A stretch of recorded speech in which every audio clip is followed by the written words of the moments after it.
Salut tout le monde, moi c'est Amélia, j'ai 19 ans et je viens de terminer mon BTS Communication. Dans cette vidéo, vous allez tout savoir sur le BTS Communication. On verra d'abord qu'est-ce que le BTS Communication, quels sont les cours et l'emploi du temps. Je te parlerai des avantages et des inconvénients de la formation. Ensuite, je te montrerai comment se passent les notes, les épreuves.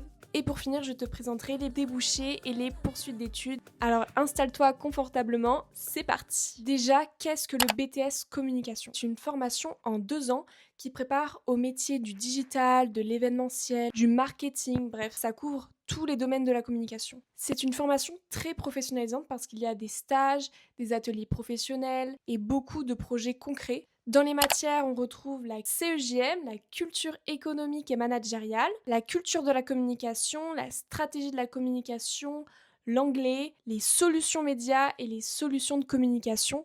Maintenant, au niveau des cours et des horaires, on avait environ 30 heures par semaine. Et une semaine sur deux, on avait un DS de 2 à 4 heures. Vendredi, on n'avait pas cours. Je vais vous mettre à l'écran mon emploi du temps, comme ça vous pouvez vous visualiser. Globalement, c'est un rythme assez proche du lycée avec beaucoup d'heures de présence. Maintenant, parlons des avantages du BTS Communication, parce qu'il y en a plein. Pour moi, le premier avantage, c'est la variété des cours. On apprend un peu de tout. Ensuite, comme je l'ai dit, c'est une formation ultra professionnalisante avec les stages, les ateliers pro. On a créé des agences en première année. Et comme je l'ai dit, il y a beaucoup de travaux de groupe, donc c'est des gros projets comme des podcasts, créer un magazine. Et donc tout ça, vous pouvez ensuite le mettre dans votre portfolio. Je trouve aussi que le niveau est assez accessible, c'est-à-dire que c'est facile d'avoir au-dessus de la moyenne. C'est beaucoup moins dur que le lycée général en tout cas. Par exemple, moi j'avais 14 de moyenne en première année et 16 en deuxième année, donc il y a aussi une possibilité d'évoluer au niveau des notes. Pas beaucoup de charges de travail, mais il faut juste écouter en cours, relire ses cours. Et les classes sont généralement assez petites, donc ça change pas trop du lycée. Vous êtes encadré, c'est facile de se faire des amis parce que vraiment on est collés serrés quoi. Vous avez des journées d'autonomie, par exemple nous c'était le jeudi. Vous pouvez passer la journée sur votre ordi à avancer vos projets.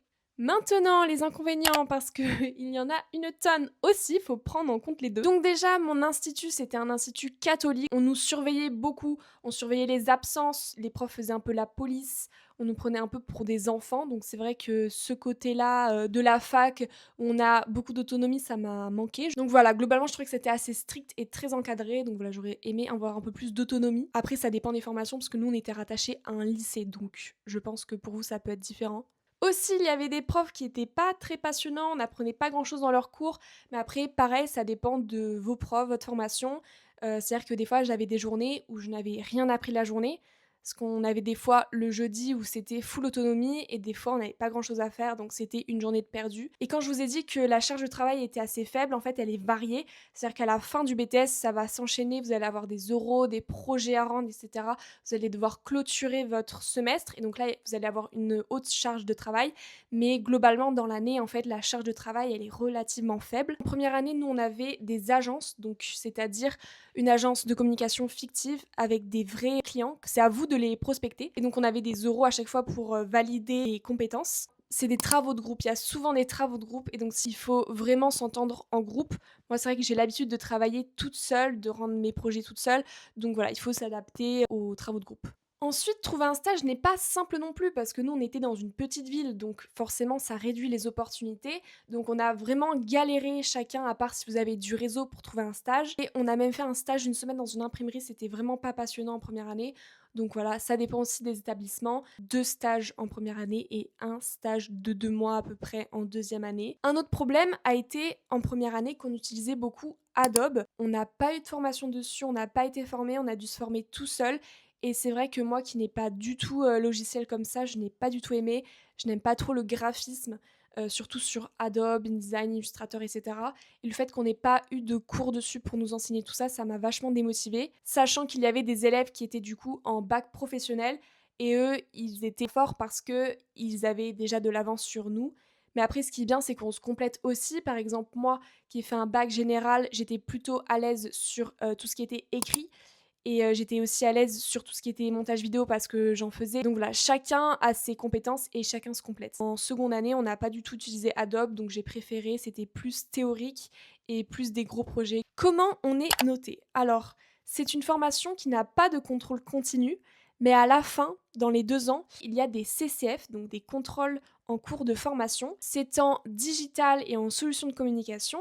Et donc, vous allez avoir un oral situation A, situation B, sur votre portfolio, sur votre projet professionnel. En digital, vous allez avoir une évaluation, vous êtes tout seul sur un ordi, puis après, en groupe sur un ordi, vous allez devoir, en groupe, faire une présentation. Donc ça, c'est des CCF, c'est-à-dire que les profs vont être assez cléments, ils vont prendre en compte votre parcours sur les 2 ans. Ce qui compte le plus, c'est quand même le dossier de la 2e année au niveau des semestres, parce que c'est comme ça sur les candidats que vous allez être pris, c'est en ayant une bonne moyenne.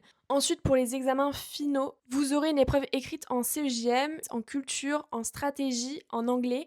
Et vous avez aussi un oral en anglais. Les matières que j'ai trouvées les plus difficiles, c'était la CEJM, donc tout ce qui était économie, management et droit. La culture de la communication, parce qu'il faut avoir beaucoup de notions de pub et il faut aussi avoir des qualités rédactionnelles. Donc c'était un peu comme le français ou la philo, pour ceux qui sont allés en bac général. Il fallait vraiment développer sa pensée. Et en CEJM, il fallait être vraiment rigoureux, comme des études de droit, quoi. Personnellement, les matières que j'ai trouvées le plus accessibles au niveau des notes, c'était l'anglais et la stratégie de la communication.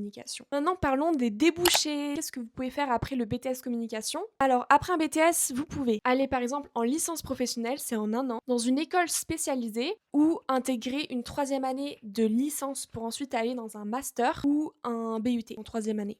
Personnellement, je recommande plutôt d'aller dans du public. Concernant les métiers que vous pouvez faire community manager, chargé de communication, chef de projet, assistant marketing, du marketing, de l'événementiel, du journalisme, communication interne, communication institutionnelle, de crise, digital, publicité. Vraiment, vous pouvez faire plein de choses. Donc, mon avis final, je dirais que le BTS communication est une très bonne formation qui est variée. Si vous êtes créatif, que vous aimez travailler en équipe, personnellement, je regrette pas du tout ces 2 années. Ça m'a appris extrêmement de choses. Donc ce n'est pas une formation difficile, mais ça demande quand même de la motivation et de la rigueur. Ces 2 années m'ont appris à savoir ce que j'aimais vraiment, c'est-à-dire les réseaux sociaux, le digital. Pensez à vous abonner, à liker la vidéo et à la partager, ça me ferait extrêmement plaisir. C'est comme ça que je continue les vidéos. N'hésitez pas aussi d'aller me suivre sur TikTok. Mon nom c'est Amelia LNGS et j'avais fait des vidéos pour vous aider, notamment pour les épreuves du BTS Com. De toute façon, je vous mettrai tout en barre d'infos.